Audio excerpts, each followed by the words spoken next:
What's up, guys, and welcome back. It's me, as I'm known, Yak Attack, and I am here again today to talk about teams that I think will be very interesting to look at headed into the trade deadline.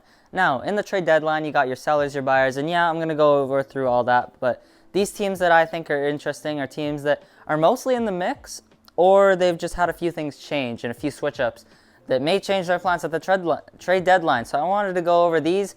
I think I have 15 teams in total, and just look, what will they do at the trade deadline? And I have changed up the order so that it is not, Winnipeg doesn't have to suffer and go last again. So you are still towards the bottom if I look at my list, but you are not last.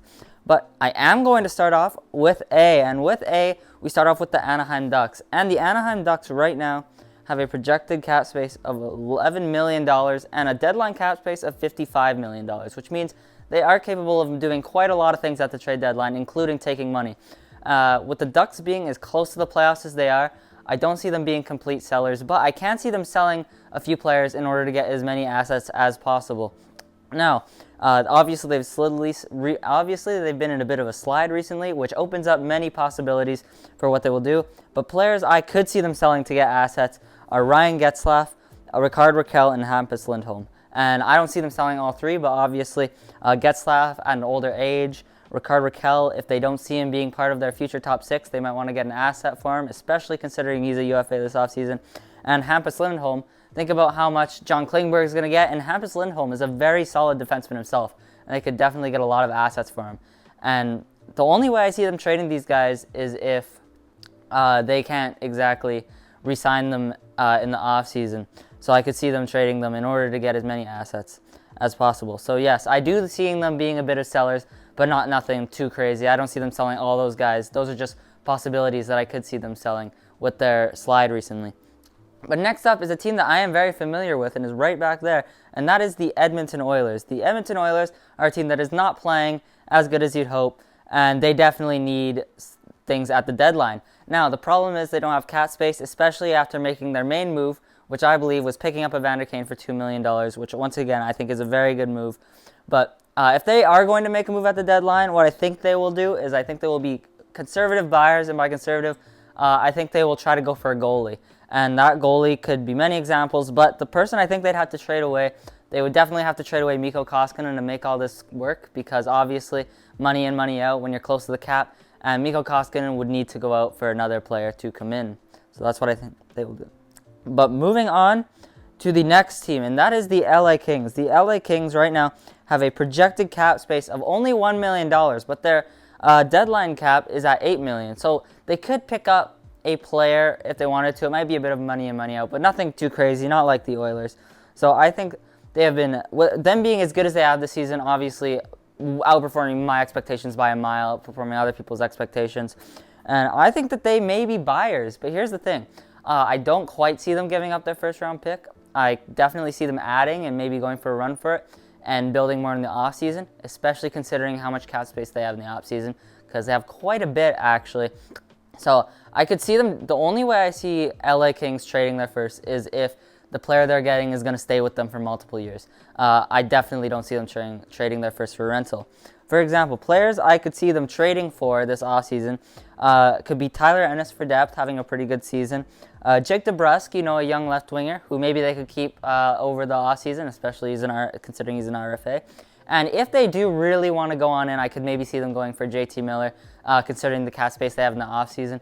And he's not just a rental, so maybe they want to go on and all him. But LA, very good team this year, and it's odd to say that I think that they will be buyers. But now moving on to a team that I don't think will be sellers, and it is another California team, and that's the San Jose Sharks.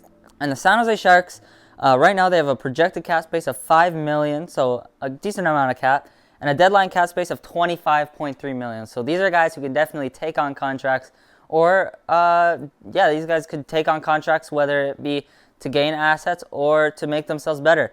But San Jose this year, although they are exceeding my expectations and doing better than I thought, I do not see them adding. I just don't see them making a playoff spot, so I do see them selling a bit. And I just don't see how they're going to be able to keep Tomas Hertl. So for the Sharks at the deadline, I know that a lot of players there don't want to go into a rebuild. Erik Karlsson has been very vocal about that in the past, but I just don't see a way around it. The team's getting older, and they need a retool. William Eklund will be a great player, but they're going to need more than him. They're going to need way more assets, and I just don't see a way that Tomas Hertl stays in the offseason. They could also get assets from players like Alexander Barabanov and maybe even Aiden Hill. A lot of teams are in need of young goalies right now, so that could be a direction that the Sharks decide to take this offseason. But now moving on to the Vancouver Canucks. The Vancouver Canucks, right now their projected cap space is 0, but their deadline cap space is $2.4 million. And now Vancouver, it sucks for them because when you have a not great team and you're right at the cap, that's not very good because you can't do anything to improve. But I don't think Vancouver is going to be improving this deadline. I think that Alvin, is Alvin the guy who got brought in? I think. Anyway, Vancouver, I think, is going to finally make the decision to retool. But here's the problem with this. Vancouver's been winning a lot recently. They've been doing better. But I just don't see them making the playoffs. Even though they have a chance, I just don't see it. And I think the smarter decision would be to capitalize on how much JT Miller is worth right now, because he is worth a ton. So obviously, like I said, the Canucks, they could sell off JT Miller, get a ton of assets. They could sell off Connor Garland, get a ton of assets. Maybe even like those two guys, they'll just get them a ton, and it would help kick off your retool or rebuild a lot. And considering you got some young players on there, this might not be as long as a rebuild as you think. It could actually be a not too crazy long rebuild. Oh yeah, I just realized I'm supporting the Nucks right here with this jersey. But I will think that they are sellers at the deadline. Now a switch of divisions. I just did the Pacific Division, but now I'm going to do the Metro. And starting off the Metro will be the Columbus Blue Jackets. Now, the Columbus Blue Jackets have a projected cap space of $10.6 million, which is quite a lot, especially in today's NHL where everybody's up against the cap. And their deadline cap space is $53.2 million. So this is a team that can definitely take on some big contracts this deadline. And Columbus, they have been way better than I expected. I'm not even going to lie. They have been so much better than I expected. Now, I didn't expect them to be bad. Their roster didn't look bad, but they're like competing for a playoff spot right now. Don't think they'll get it, which is why. But the fact that they're competing and they're not quite there yet, but they're not like, they're in a weird position sort of. I just don't see them doing much at the deadline. I think they have enough cap space going into next season and are doing good enough this season with what they have and all their young players that are coming up too. They still have to come. That I don't think they're really going to be sellers, and I don't think they're going to be going for it all that much this season. This is a team that next season I could see being great. But as of the trade deadline, I don't see them making any crazy moves. Moving on to another team that's actually in a different position than we expected, and that is the New York Islanders. The New York Islanders have a projected cap space of $2.8 million and a deadline cap space of about $14 million. Oh yeah, all these numbers are off cap friendly, by the way. So don't go after me if they're wrong. Go after cap friendly. But the team is obviously underperforming this season. They have not been good at all considering expectations. And I think management is going to take this as an off season. I don't think they're going to be doing anything at the deadline. Maybe they'll sell off a few minor pieces, but honestly, I'd assume that this team is going to be just assuming an off year and not doing much at the deadline. So I really would not expect much from the Islanders. But I could say otherwise for this team because the Washington Capitals are a team that I expect to be pretty busy at this year's deadline. They have a projected cap space of $2.9 million, a deadline cap space of only $3.9 million, but I do think they will be buyers. Now, the Capitals have been sliding recently. They still have a pretty good lead on the playoffs, and I definitely think that they will be going for it. Like, considering Ovi's getting older, Backstrom's getting older, all these players are getting older, they got to go for it.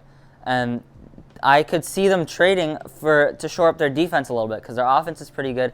Their goaltending actually hasn't been bad, and I don't necessarily see them trying to switch out their goaltender, but their defense, I think, may be able to use a little work, which is why I could see them going for defenseman Mark Giordano or maybe even John Klingberg. Those are the two I have written down for Washington. Mark Giordano, obviously very veteran leadership, and I know that they're already an older team, but you know what? Mark Giordano, it's a rental. Probably wouldn't cost a crazy amount. Maybe a first. Maybe. And then Klingberg, obviously, would be a rental, I'd assume. And he's a very good defenseman who could help them in their playoff push this playoffs, which I would be shocked to see them not make. Columbus, although they've been good recently, and Washington's been sliding, it's just that I don't see it. I don't see it with the lead that Washington still has on them. But let's get out of the Metro and onto the Central, because starting off the Central Division will be the Dallas Stars. The Dallas Stars have a projected cap space of $0. They're broke, or they're not broke. I guess they're spending a lot of money, but they don't have any extra cap, and a deadline cap space of only $1.7 million. And Dallas is a team that's in a bit of a weird position because they have John Klingberg. John Klingberg is obviously requested a trade. He has requested a trade, but Dallas is a position where they could make the playoffs. So Dallas, they're not really in a position to buy, obviously, with that lack of cap space. And at the end of the day, when it comes down to it at the trade deadline, I think that they will end up trading away John Klingberg.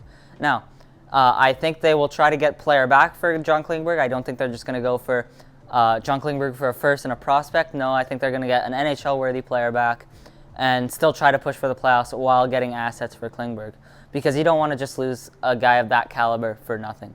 So that's what I think that the Dallas Stars will end up doing at the deadline. And they will definitely try to get assets, actually, I think, if they're not surely in a playoff spot. So if Dallas is suffering a little bit by the time the trade deadline comes, I could definitely see them just selling away Klingberg for draft picks and stuff and trying to do a little bit of a retool, which I think might be needed for an older Dallas team. But now to a good team in the Minnesota Wild. Not that Dallas isn't good, but Minnesota's good. You know what I'm saying? But their projected cap space right now is $2.1 million, and their deadline cap space is $10.6 million. So this is a team that could go for a pretty solid player. And honestly, with the cap shortage they're probably going to have next year from all the buyouts going up and a lot of stuff like that, and players that have to re-sign, I think they go for it this year a bit. I think they'll be buyers. They could go. I think they will try to shore up that defense a little bit this deadline, getting John Klingberg of the Dallas Stars on that right D, because he could help them out a lot with their goals against, because oddly enough their goals against is low, but their goalie numbers aren't. And then maybe they want to go a little more of a defensive route, get a defenseman who's pretty good defensively, and go for Ben Sherratt. So those are two defensemen I think they could get to help their defense. Their scoring's very good. They're getting good goaltending. I think that defense just needs a little bit of help, and I think that's what they will go to do. That's what they will do at the deadline to fix. But now moving on to another good team, and that is the Nashville Predators. The Nashville Predators have a projected cap space of $10.3 million and a deadline cap space of $51.3 million. So a lot of cap space. And the interesting thing with Nashville is that I didn't expect this, and not many people did. Nashville obviously blowing expectations out of the water, playing very good this season, and they always do that. So is there a chance that we could see Nashville really go for it, and then maybe with cap space next season try to form a really good team? Because they're underrated, and they could definitely next season come out even stronger than this season and really have an opportunity to go for it in the playoffs. Now, Nashville, I think, would go for more of an offensive route. I think they need help with depth-wise offensively a little bit. So I could see them going for young left winger Jake DeBrusk, who a lot of left wingers actually on this list, but left winger Jake DeBrusk, maybe to help out with that, who they could re-sign. Paul Stastny from Winnipeg could be an interesting one to look out for. And maybe they go for a cheap option in Vladislav Nemestikov. Although they do have, and maybe even they could surprise. I said they go for depth and not going crazy, but who knows? Maybe they could surprise and get like Claude Giroux or something. I don't know, just something crazy like that.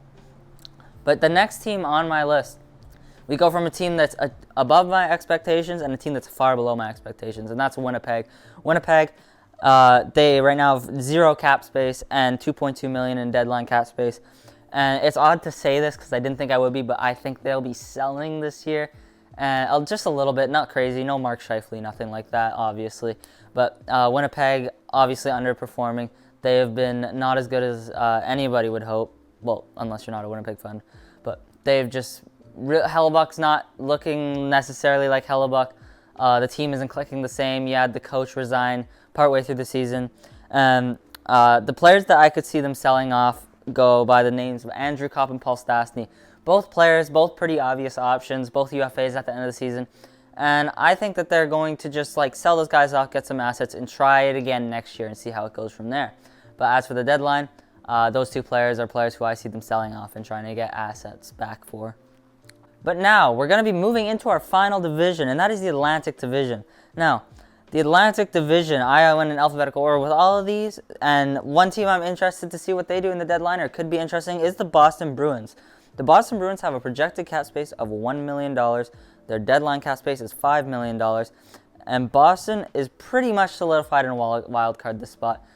which is why I do see them being buyers. Boston, a team that is getting older, just like I said Washington was, and a team that I think is going to be going for it again, sort of like that, because every year it feels like, oh, we got to go for it, we got to go for it. It's the last year, and once again feels like that this year. So Boston's defense is fine.